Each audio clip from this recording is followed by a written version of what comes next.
Good morning, good afternoon from wherever you're joining us. On behalf of the 2020 Program Committee, I would like to welcome you to the 5th Community Network Summit 2020. The summit is an annual event that brings together community network operators and advocates, as well as supporters, to foster learning, knowledge sharing, and experiences on issues related to CNs. Last year, the summit was hosted by the University of Dodoma in collaboration with Kondoa Community Network, and it took place in Dodoma, Tanzania. Last year, we had a total of 134 participants from 18 countries globally. However, this year, due to the pandemic, we have been unable to have the physical summit, but we are happy to bring you a 5-part series that will be able to address the issues on how we can be able to grow the community network movement in Africa. This year's theme is the path towards growing community networks in Africa. And we are happy that starting the month of September, which is starting today, we will be having one series. The next one will be end of October, followed by end of November, and then we'll rest for December and come back to you with the next 2 series in January and February. I'm very happy today that we are joined by our patrons and organizers, and without them, this summit would not be possible. To start us off, I would like to welcome them to give us a brief opening remarks. And to start us off, I would like to welcome Mr. Moses Bayingana from the African Union. Thank you, Josephine. Good afternoon and good morning from wherever you are. I'll quickly just give my remarks on behalf of the African Union Commission. In February this year, Africa's digital transformation strategy for the next decade, 2020 to 2030, was adopted by the AU policy organs with the overall objective to harness digital technologies and innovation to transform African societies and economies. It is linked and aligned to the AU Agenda 2063 aspirations, and it envisions an integrated and inclusive digital society and economy that improves the quality of life of Africa's citizens. It is the blueprint and master plan that will guide a common coordinated digitalization agenda to enhance synergies among a wide range of implementing partners and avoid duplication of effort and optimize utilization of the available limited resources. The digital transformation strategy for Africa is built on a 3-layer framework: foundation pillars, critical sectors, and cross-cutting themes. Under each foundation pillar, critical sector, and cross-cutting theme, there are policy recommendations and proposed actions. It also includes strategic enablers to facilitate the implementation of the strategy.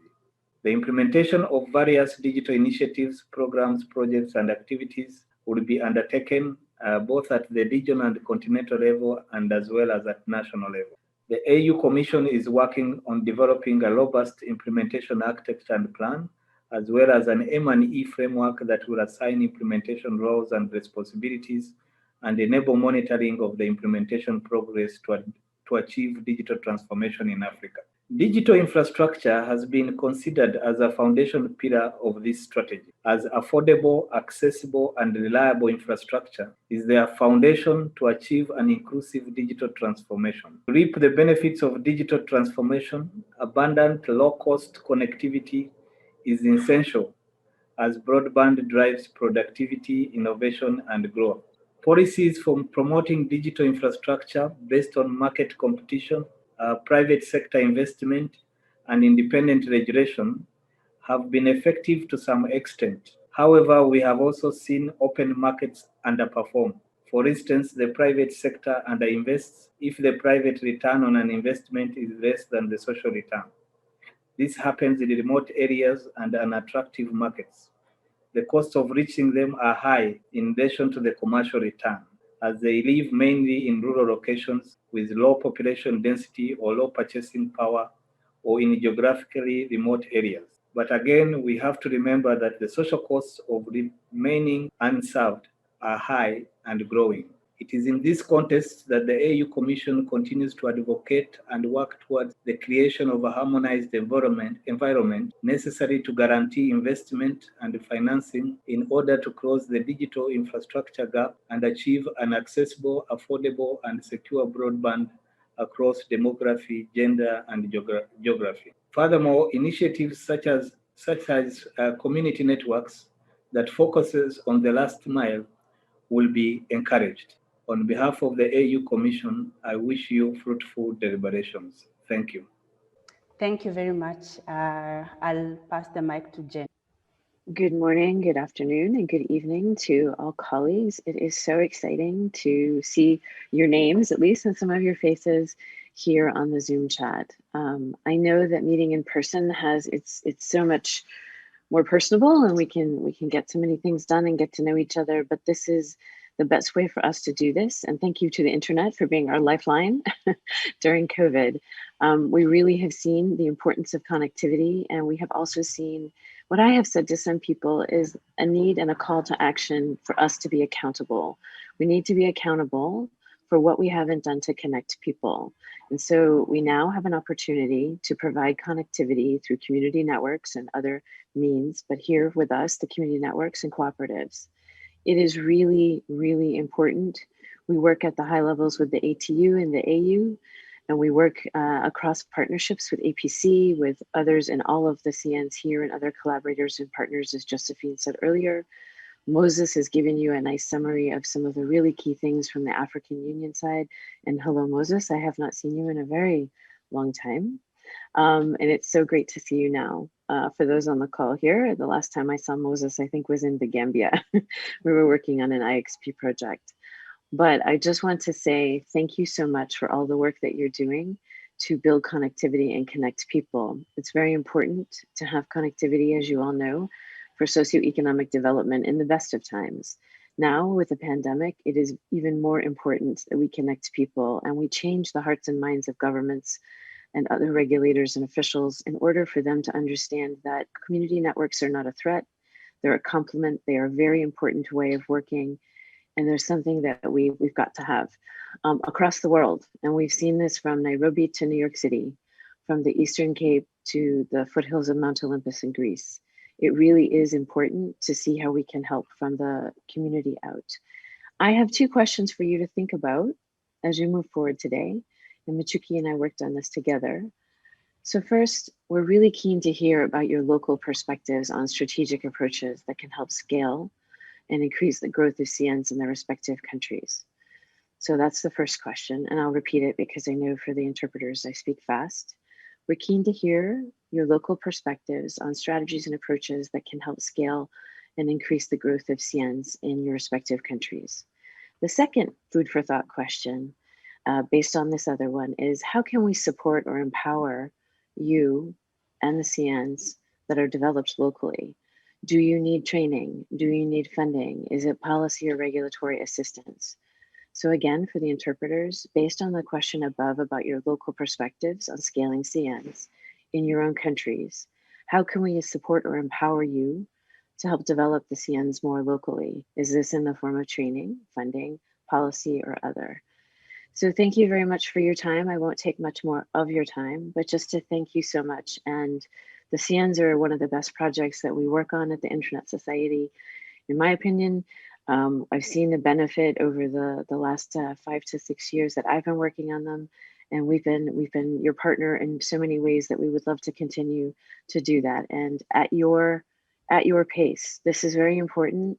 This is one thing we often say at the Internet Society. And I know I've talked to Carlos about this and Mike and others and Steve and you, Josephine. We have to listen to communities. We can't come in and say we know because we don't live there, but we can help with good experience by introducing you to each other and by holding events like these. So thank you again. Looking forward to hearing from others, and thank you for your time and attention. Thank you so much, Jen. And on behalf of the PC, as well as the other community networks, we are very grateful for the support that community networks have continually received from ISOC. Next, I would like to pass the mic to Carlos Rey-Moreno from APC.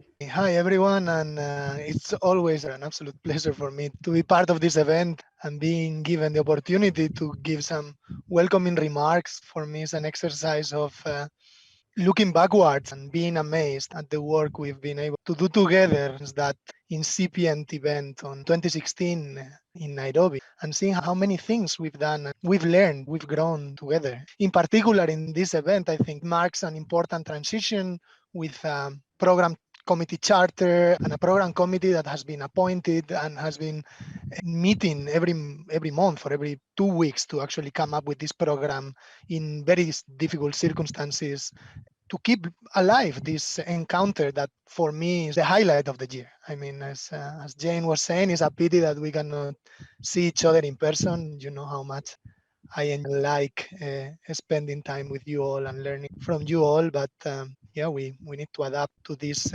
circumstances that have impacted each and every one of us. And yeah, I think it's great that the program committee has managed to come up with a way of still meeting and learn and hearing from each other in a virtual way. And it's also in terms of reflecting about the growth, is also about how many new community networks, new initiatives, new people that wants to be involved and want to learn, but also the recognition from different institutions, right? We were a bit on the outskirts of what was possible in 2016. No, we were exploring whether community networks could or couldn't become a complementary solution to many. And here we are 4 years later, having a declaration from the African Union Commission saying that community networks need to be promoted, having this very same summit with the African Union Commission as a patron, having the Uganda Competition Commission having created a regulation for communal licenses. And I'm pretty sure we will see many other steps into that direction, right? We've been able, I think, together and with the effort and each and every one of you to carve a space where community networks are respected as a complementary solution in the continent and as a way of showing more of that going forward. And I think this event has been critical to put everyone together and to create that movement and that learning space and that supporting environment where we are more than the individual initiatives together. For the Association for Progressive Communications, we've been supporting community networks since 2017. It became a critical part of the last 4-year strategic plan that ended up last year and is core to the new strategic plan that runs in between now and 2023. And we will continue supporting in any way that we can efforts like these ones and efforts like the ones that each and every one of you are trying to and are implementing in each of your communities. So again, a pity that we cannot be together and seeing each other, but looking forward to the discussions and the deliberations and to a 6th community network summit next year when we can see each other again. Thank you very much to the program committee. Thank you very much to the African Union Commission, and thank you very much to the Internet Society, which is an amazing partner in this path. Thank you. Thank you, Carlos, and also thank you to other organizer and patron as well. At this point, I'd like to introduce the 2020 program committee. Because of time, I'm just going to mention them by name. My co-chair for this year is Lilian Achom. She is based in Uganda. We have James Gondwe from Malawi, Immaculate Leka from Uganda, Solomon Okot Nono from Uganda, Michael Graf from South Africa, Tony Okongo from Uganda, and Tato Mfikwe from South Africa. At this point, I'd like us now to get into the session today. Our first webinar is in line with our theme around the path to growing community networks in Africa. The webinar will focus on how to grow community networks in Africa as a means to connect the unconnected and underserved in the continent. Our session moderator is Barrack Otieno. Barrack is a trustee of the Kenya ICT Network. He is a Management Information System graduate from Multimedia University, Kenya.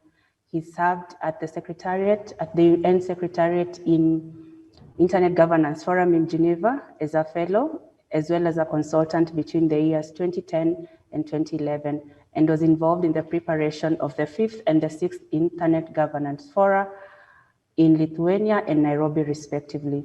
He was also a Commonwealth Fellow at the 4th Internet Governance Forum in Sharm el-Sheikh, Egypt in 2009. In addition, he is part of the organizing teams of Kenya, East Africa, and Africa Internet Governance Forum for the last 4 years. Otieno also serves as the General Manager for the Africa Top-Level Domain Organization, the regional association of the country called Top-Level Domain Registries.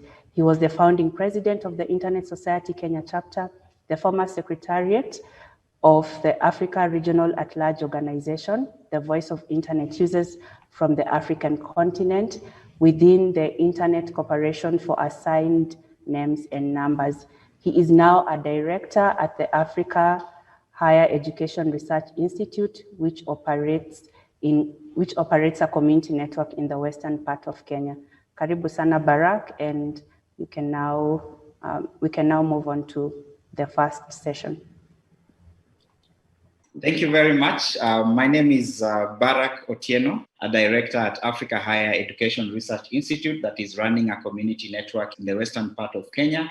With me is a distinguished panel of individuals that have been involved in the community networks movement in Africa. And we have Mr. John Dada from Fantsuam Foundation, who has been a pioneer of the community networks movement in Africa. We also have Ms. Chako from La Différence in the DR Congo. And finally, we have Kgopotso from Mamaila. I'm going to give them an opportunity for a quick introduction to let us know a bit about themselves and the organizations that they represent. I'll give the floor to Chako, if you can hear me. Oui, bonjour. Merci beaucoup, Barrack. Hello, everyone. Thank you, Barrack.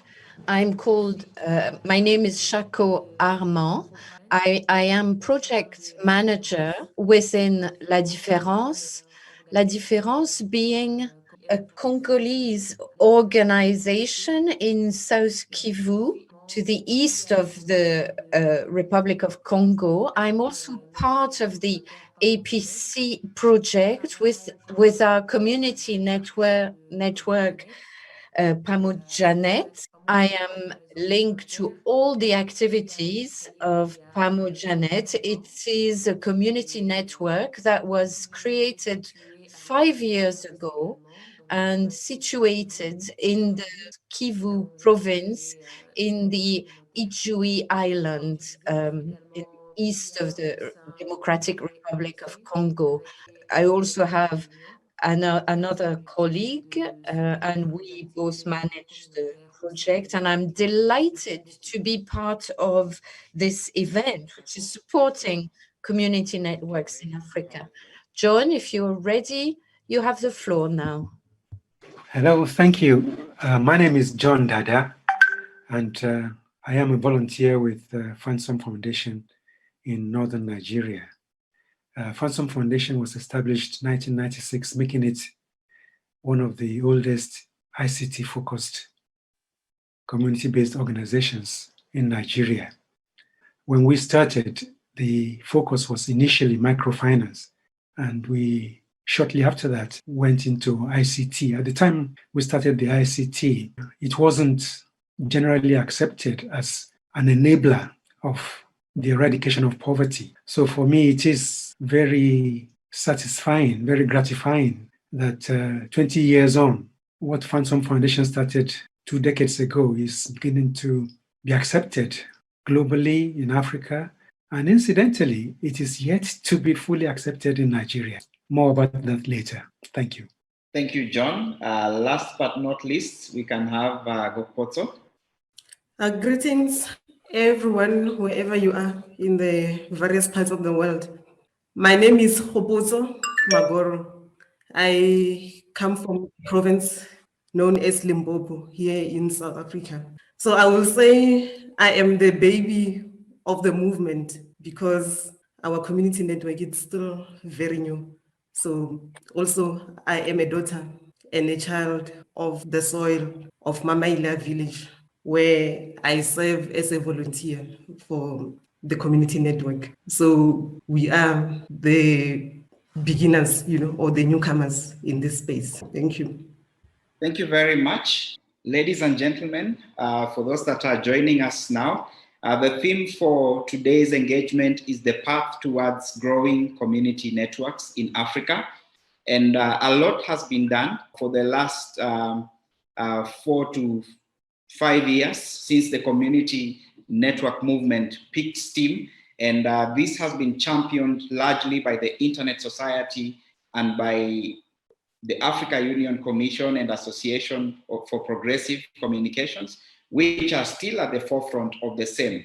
Before we delve into today's conversation, I would like us to look at, or rather to view a video that will enable us to reflect on how far we've come, just to set the scene for the conversation on the path towards growing community networks in Africa.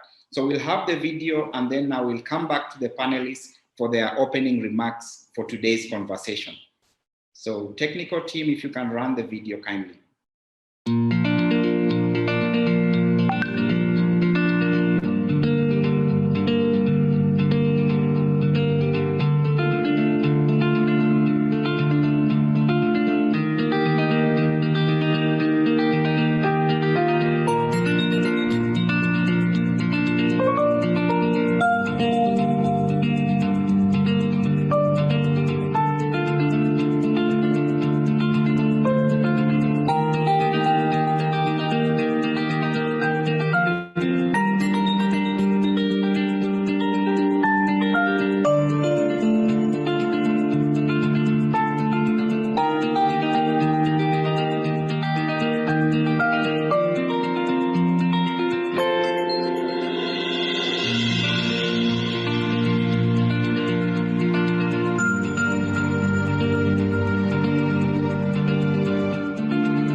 Thank you very much. Now, the telecommunications sector has largely been considered a domain for commercial operators, and most of us are aware of the competitiveness of getting telecommunication licenses in our respective countries. Although with the reliance on telecommunication, that is the use of mobile phone and digital devices to communicate, we've seen a new form of digital divide coming up. That is the haves and the have-nots. Those that are connected have information. Those that do not have information. Therefore, there's been a growing need to make sure that connectivity becomes, or rather is looked at as almost a human right, for lack of a better word. And we are seeing a rise in alternative modes of connectivity that are driven by community members. And with respect to today's session, I'm referring to community networks. Before I go far, I would like to call upon John, who has been a pioneer in the community networks movement on the African continent, just to share with us, how was the path like when you started? You've given us a glimpse as you are introducing yourself, but could you kindly share with us how it was like in the past? What was the process involved in establishing the first community network as you did in Nigeria? John, you have the floor. Thank you very much, Barrack. As I said, my name is John Dada from Fantsuam Foundation in Nigeria. When we started the community network in 1997, we actually called it Community Learning Center. And that was the only location in our region where rural students could have access to the internet. And from a one-room project at that time with 4 286 machines in that hall, we can now boast of a hall that has over 250 thin client machines where rural students can write their pre-university examinations. When we started this work in 1996, 97, it is very gratifying for us that despite the absence of an enabling policy environment, there was an organization that spotted what we were doing and supported it wholeheartedly from the beginning, and that's the Association for Progressive Communication. In fact, this led to their award of the first African Africa Prize to Fantsuam Foundation in 2001. we haven't looked back since then. But for me, what is critical about how we have survived the vicissitudes of the community network since then has been the fact that for us, community network was not a standalone project. It was embedded within a broader community development paradigm. We started off with microfinance. From microfinance, we quickly realized that we needed ICT. And then ICT now permeates the various services we have in health, in education, in social protection, in volunteering. So for me, it was that early recognition of the potential of ICTs. Now, I always tell people that if the community network can survive in the kind of location where Fantsuam is sited, I think it can survive anywhere in the world. This was a location that has poor roads, poor connectivity, poor grid, name it, a typical African rural community.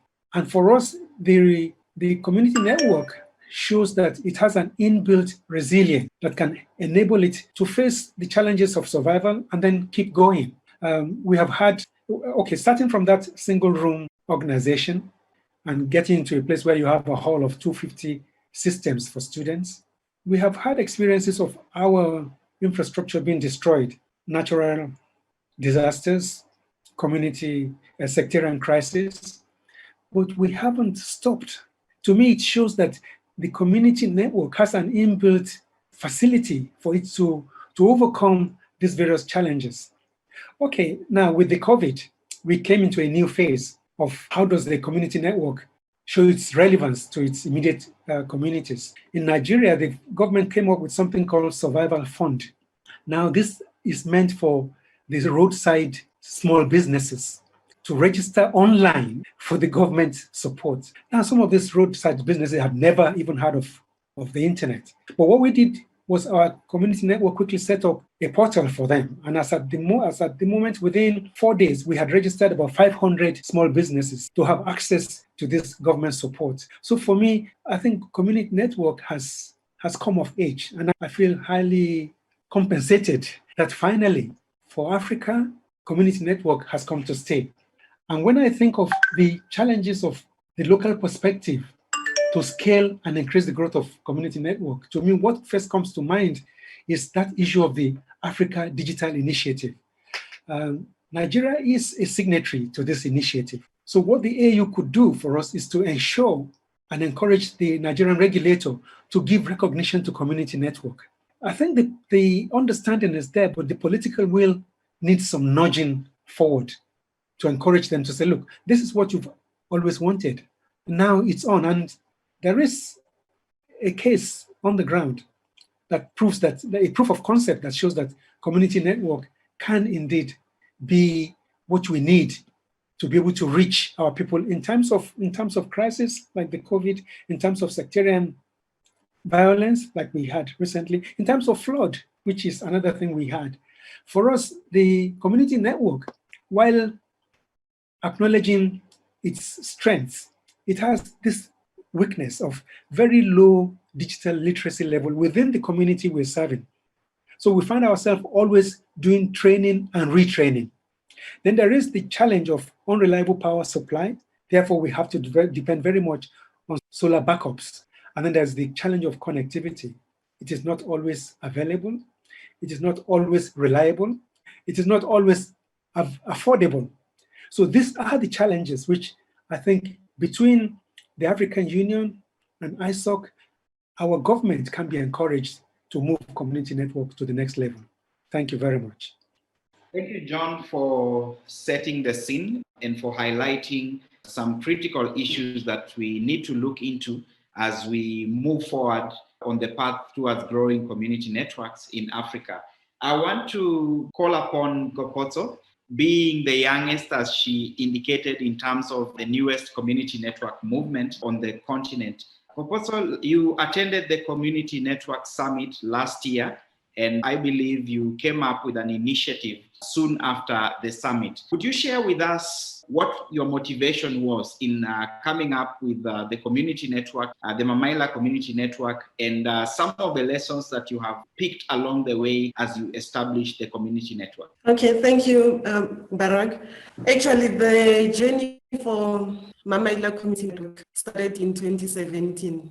This is when a journalist from my village by the name of Kgopotso wrote an article which captured the challenges faced by the learners within our tribal authority. And what he was suggesting in that article was that it almost feels like being born from a village, it's a curse, because learners don't actually have access to libraries, computers, and internet. So many of them, they get to experience the digital world when they go to further their studies after grade 12. Meaning that a computer in my Tlhokomelo challenged me to want to do something. And it happened that during that period, I was aware of the Zenzeleni project. So I felt that my community could benefit from such an intervention.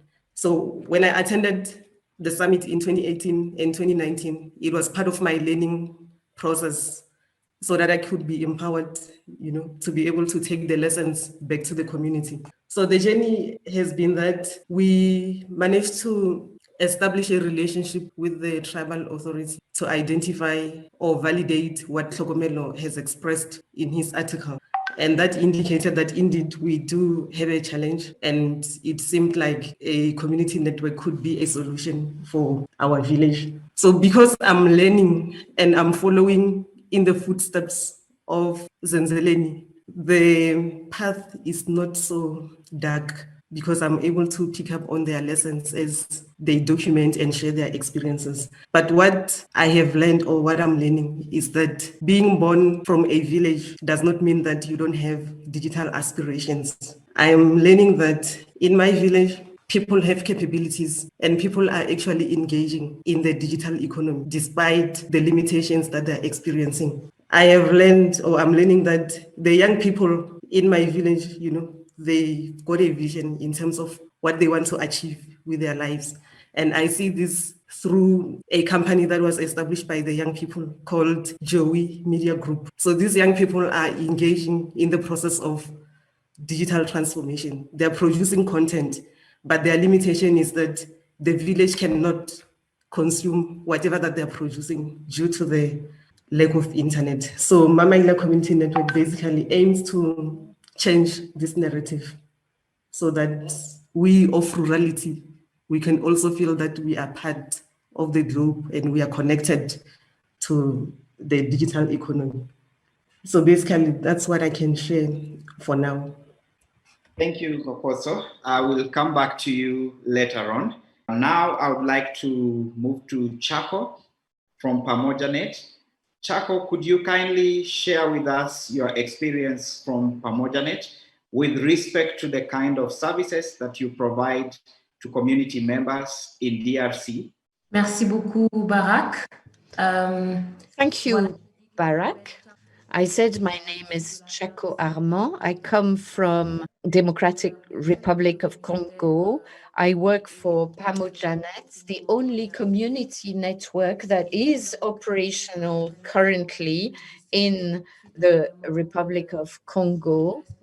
We set it up in 2017 following a request coming from the Ijui Island, because there was no connection on the island. So the Mwami asked for the creation of this community network, and this has been done through La Différence. And that's how the PamojaNet network was created. There were many difficulties we had to face before it could operate, but we had found that many people wanted access to information. So we set up an information center. We also put up a TV set that could next to the center, and this could show news information, and people could have free access to the connection so that they could use it between 4 p.m. and midnight. For example, young students could come and research their academic subjects. There was some insecurity amongst women who were killed. So we created an app especially for women, which allows them to have a contact name through their mobile phone in case they're in danger, and the person in question could then contact the police directly. And then we set up a process, and we are currently looking at how we can secure the support of the government. We are trying to set up courses online. And for this, we need buy-in from teachers, from students, pupils.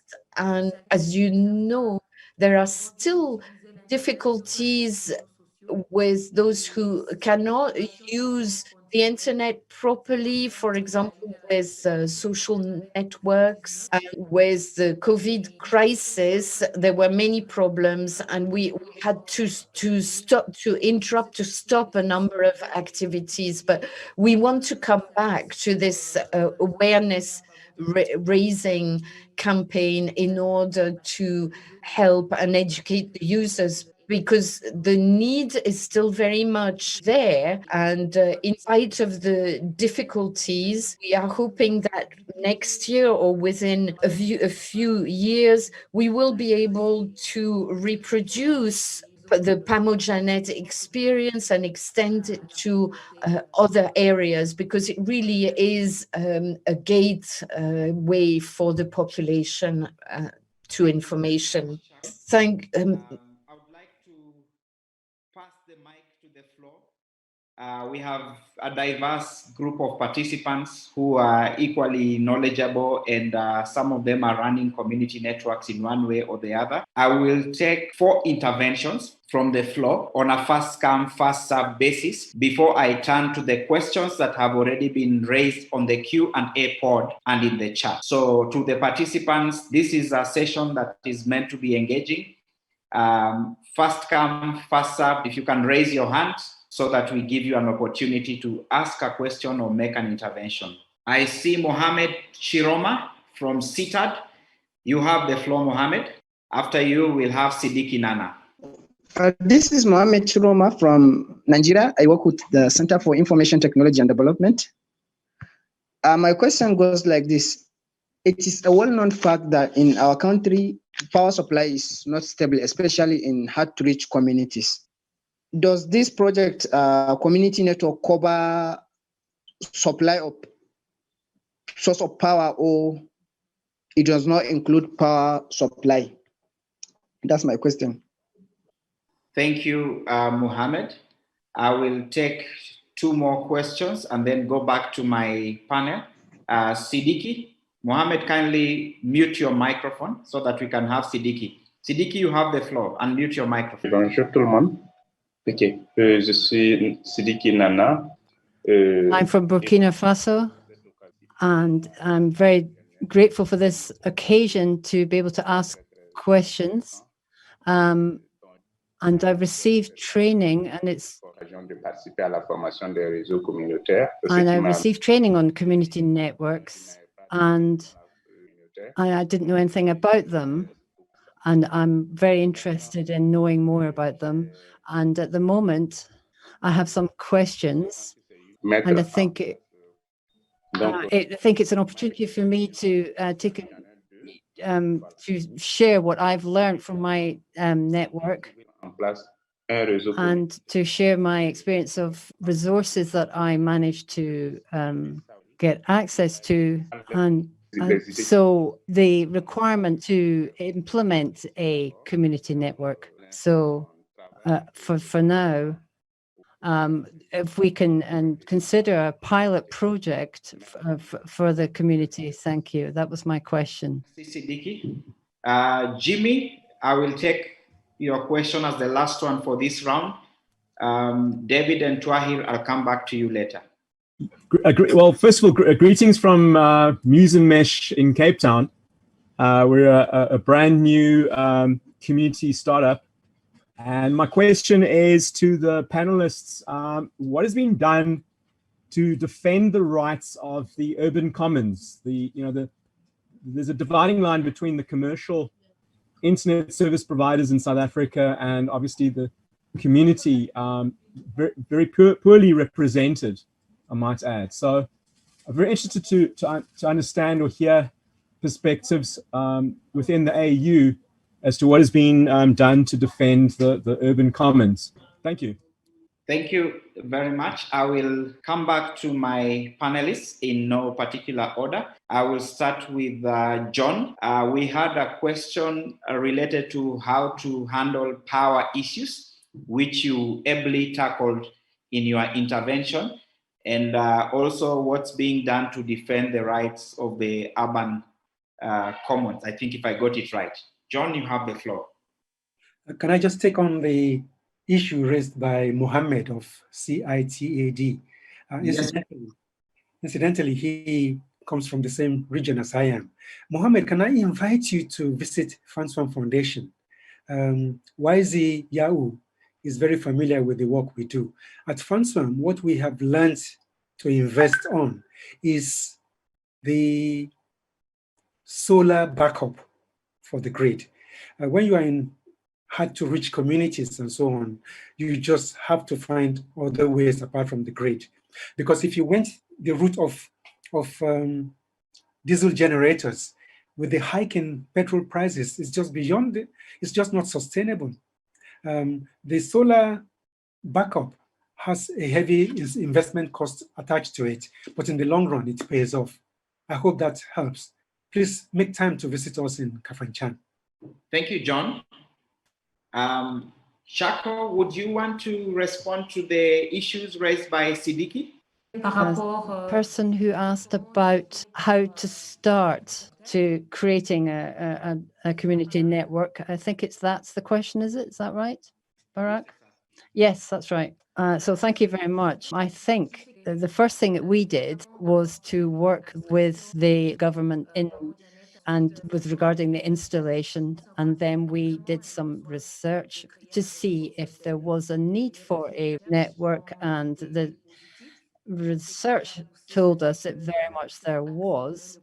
The local administrator helped us accelerate the process, and we began raising awareness among the community, and it's created for the community. So if you live in that community, it's something that's going to suit you very well. You will be able to benefit from all the advantages. You will be able to talk with different parts of civil society. So if you start there, you show the community members how important a community network is, and you explain the need. And the community network will provide a response to many problems. And then you have to make the local people feel that it belongs to them, that they are owners, create a sense of ownership of the network, and that you're responsible for the success of the network. And so that suggests that you'll need somewhere to meet so that users can come and ask questions and questions about their computers. And then we started installing masts and antennas and working with local businesses. And all these stages didn't all happen at once. We went very slowly because we had problems with the infrastructure, and you must take each thing in stages. So first, the most important thing is to install an antenna and to create a connection with local businesses. And then you have to earn the trust of the local people. And as I said, we created training, we had policies directed at women for women's security, and then in that way, the community will begin to feel that this is going to benefit them. You're not coming to take something from them, but you're actually offering them a service, something that will involve the community. And you should work with the community as local partners. We weren't part of that community, but we had to earn their trust. And during that process, we developed other needs. Telecommunications helped us create connections for the local people. We created base stations, and all these measures make a community network stronger. And it's quite difficult to, because the bandwidth is very expensive, and we haven't got fiber optic here, and the cost is very high. So therefore, we adopted a strategy for users, for young people. We offered them free Wi-Fi, but for local businesses or hotels, for example, or cooperatives, we offered a special offer for everybody who wanted connections, so that whoever wanted to use the network could. And we also created training modules on how to proceed. And we are currently in the phase where we are going to share this manual, maybe perhaps next year, for how to create a community network. Thank you. So there was a question that was asked by David from Cape Town, or what has been done with urban commons. I know the question was directed to the Africa Union, but I don't know whether you want to weigh in at this juncture before we move to the next round of questions. Kgopotso? No, it's okay. Basically, Chako's points covered my points. And also, in our case, in terms of the energy or the power, we have learned during the pilot project that we need to have a mixture of energy sources, because the electricity in our area is not reliable. So during the pilot, one of our equipment was damaged when we experienced power problems. So we are exploring different energy sources for our network. All right, thank you. I think as we head towards the concluding session, I'll check with the team if there's anyone that would want to respond to the question on urban commons that has been raised by David.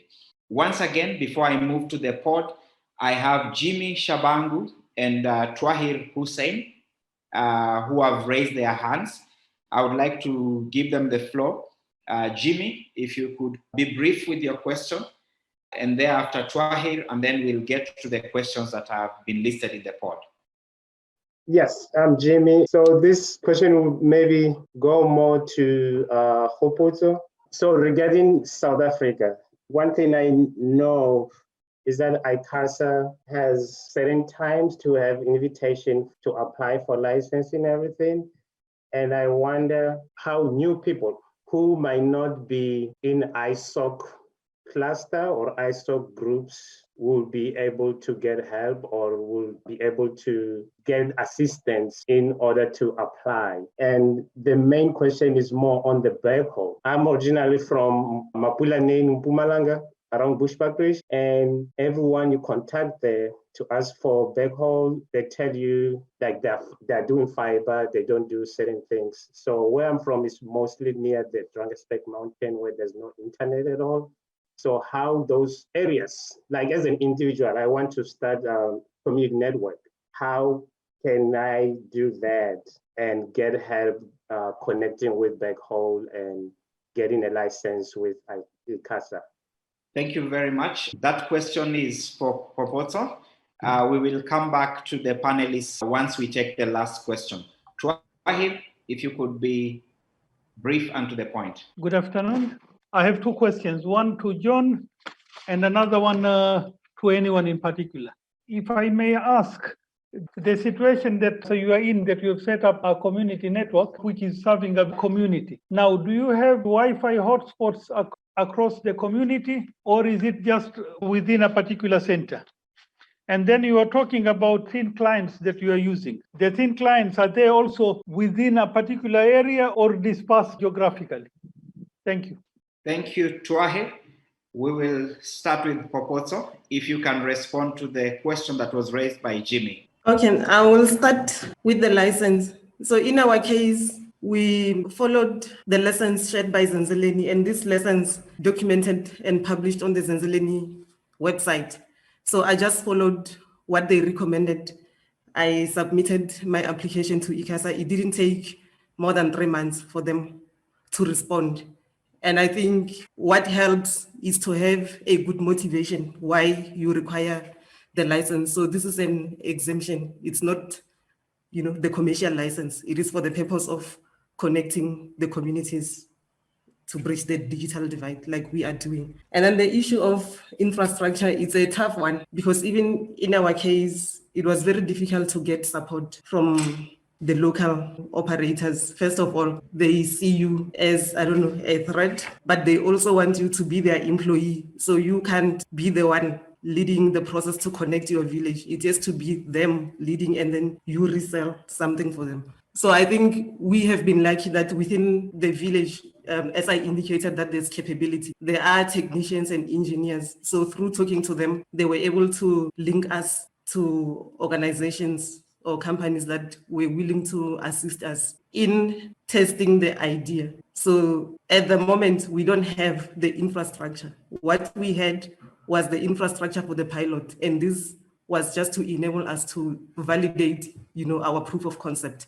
So at the moment, we are still exploring what kind of infrastructure is required based on the lessons that we have learned from our pilot. So, but I will say to Jimmy, he mustn't give up. He must just keep on talking to people until he gets willing operators that are interested to listen to what he wants to do.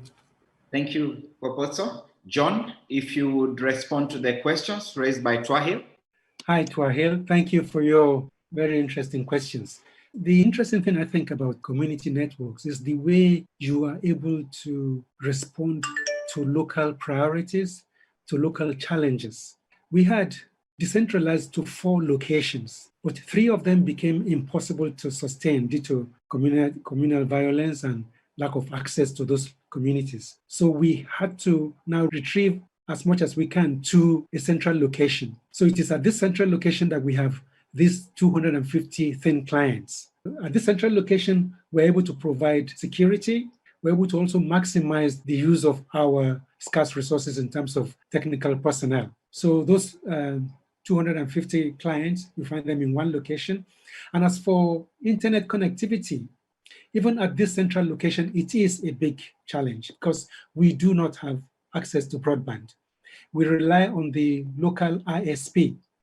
And the provision, what they were able to provide is entirely beyond our control. It is expensive, it is not reliable, and it's not always available. And so many times when we have Zoom meetings, we have to relocate to other locations where access is easier. I hope that does help. So the thing with the CN is you learn to adjust to your local reality while you keep trying to innovate. Thank you. Thank you for that parting shot. Indeed, you learn to adjust your local reality as you keep learning to innovate. I think that's a very good statement from John as we move forward. I would like at this point to look at some of the questions that you've raised on the pod. My first question from the pod will go to Chako, and this is a question from Professor Joseph Knoll. In order to reach meaningful access, what is your take on the freemium model for access, free access to information, and premium access to broadband services? By that, everyone can join community networks. Chako, if you can respond to that. Thank you very much. I think it's a very good idea, except that there is a conflict of interest because in some cases you give free access to information, but then you have public access to Wi-Fi. We thought about this when we were setting up PamojaNet. We set up a public TV. We installed a TV set just outside the kiosk where the community inhabitants could come to. They could have access to information, world news, but also local news, national news, and also awareness raising broadcasts that I led, also ways to develop economically on the island and so on. But when you cannot afford a bandwidth that allows for a free connection, there are several aspects that come into play with a network. So you have to think about whether you can create a TV. If you don't have the means to do that, then you have to think about other strategies. You have to gather the community. With Zenzeleni, for example, we've had a group of women that created a cooperative, and the ones who have better means can sell through social network, for example, the activities of the community. And you should take account of both aspects. If there are means, then you have a Wi-Fi connection that all can have access to with full access to information. But you can also present the potential benefits that can be gained from the community. John and both Kgopotso, what is your take on access, skills, regulations, and inclusion as building blocks for community empowerment? It's the extension of access towards digital inclusion for every single human being. How can community networks develop to be a driver for inclusion? If you could just take a minute each responding to that question raised by Joseph Noll. John, you have the floor first. Our experience is to see the community network as a launching pad, especially for youths of both sexes. Like I can tell you for free that most of the business centers in the town closest to us are run by graduates from our community learning center. So community digital inclusion is critical for community networks to stand. But do remember that you will almost always be on the launching pad, because no sooner have you built capacity, given digital literacy capacity, than these youths, you have suddenly given them access to a wider horizon for jobs. So they fly and they leave. So you must see that as one of your contributions, that you're helping them to see other opportunities to move on. So you will always be there to keep rebuilding and building capacities. For inclusion, one thing we have realized is people with disabilities, especially during this COVID, when a lot of people were having access to government support, people with disabilities and older people were completely left out. If we are to be inclusive, we need to target, we have to have targeted interventions for this vulnerable group. What we have done, for example, in our program, is to purchase smartphones for people with disabilities and train them to access specific websites where they can get assistance, like the kind of assistance that the government is providing. So for us, these are the baby steps we're taking in terms of being inclusive of people with disabilities, of people who are vulnerable, and also learning to continue to build capacity and seeing the community network as a launching pad for people to move on digitally. Thank you very much, John. Kgopotso, if you would respond briefly to the same question. Okay, yes, I agree with the issues that Joseph is raising. And I will say that in our case, the community network is founded on these principles. So we've been busy in the past 6 months working on developing digital skills and trying to establish the requirements from the community, because ours, we are pitching it at a very local level. So everything is rooted and governed by our cultural framework. So whatever that we are going to do, it has to respond to our local needs. And to do that, we need to determine what is it that people, consider as inclusive. And we are seeing that whatever that we are going to do, it's going to be a very cultural or heritage focused intervention, which also takes into consideration the issue of language, so that the participation does not depend on whether you can speak English or not, but as long as you are from that area and you can speak our own language, therefore you can be able to participate.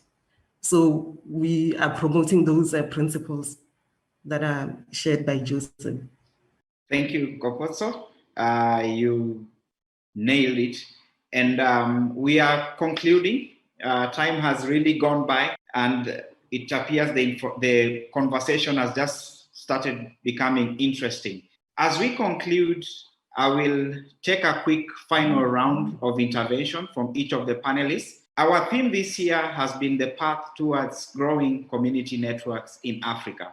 What is your parting shot on what we need to do to grow the community networks movement on the African continent, taking into consideration the experiences that we have had in 2020, where internet has basically given our communities a lifeline during the lockdowns? I'll start with John. I was very encouraged by the opening speech from the African Union about the African Digital Initiative, to which most African countries have signed up.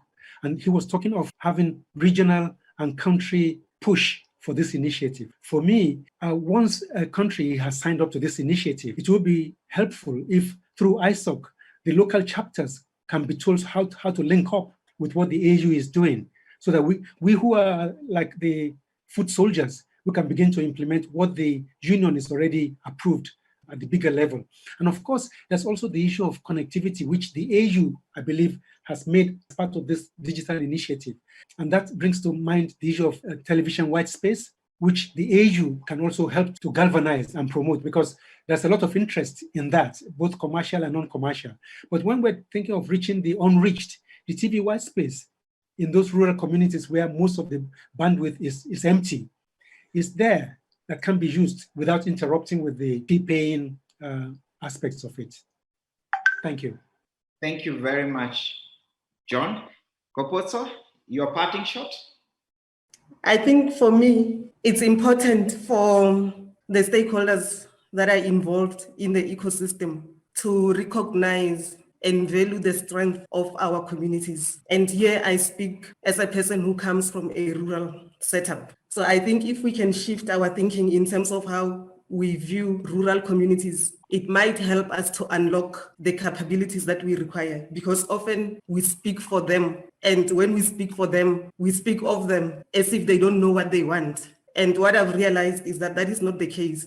So what we need to do is to engage them and listen to what is it that you require and how can we enable you? Because already they know what they want. It's just that they don't have infrastructure. So I think in the ecosystem, we need to also change the language so that we don't only see ourselves as the solution providers, because I believe the solution is in the community. But the only thing that is not there is money and infrastructure. But everything else that you need to make this work resides in the community.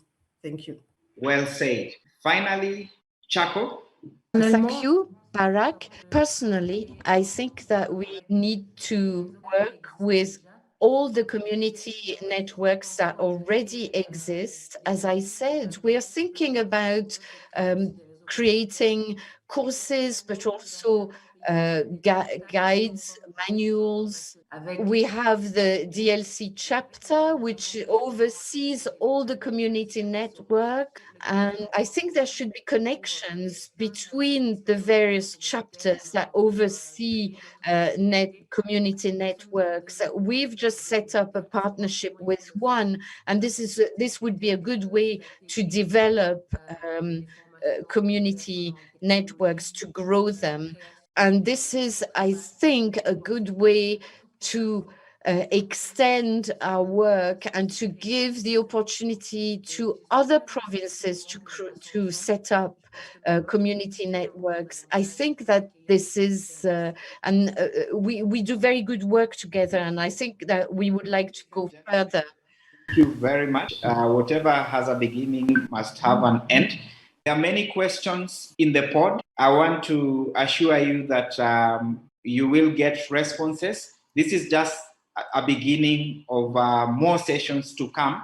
And I hope we will all find time to join the sessions that will come after this. Otherwise, I want to thank my panelists for informing us and educating us. Most of us, from the feedback we are getting on the chat, you've learned a lot. And as I said, this is a beginning. Stay tuned for more webinars, as Josephine had informed us. And at this point, I would like to hand over the floor back to Josephine, our moderator, so that we can move towards the concluding session. Josephine, you have the floor. Thank you very much, Barrack. And on behalf of the PC, I would like to thank you and the panelists for a very engaging session. And a great thank you to our attendees as well. As mentioned earlier, this is the first of the events. Our second session will be on 28th October. And our topic is going to be on community engagement strategies and ownership for growing community networks in Africa. And then the next session will be on 25th November, and the topic will be policies and regulatory frameworks for community networks in Africa. We take a break and then we come back in January for sustainability models for community networks. And then we'll end up with a very exciting session where we'd be able to have a virtual community network site visit.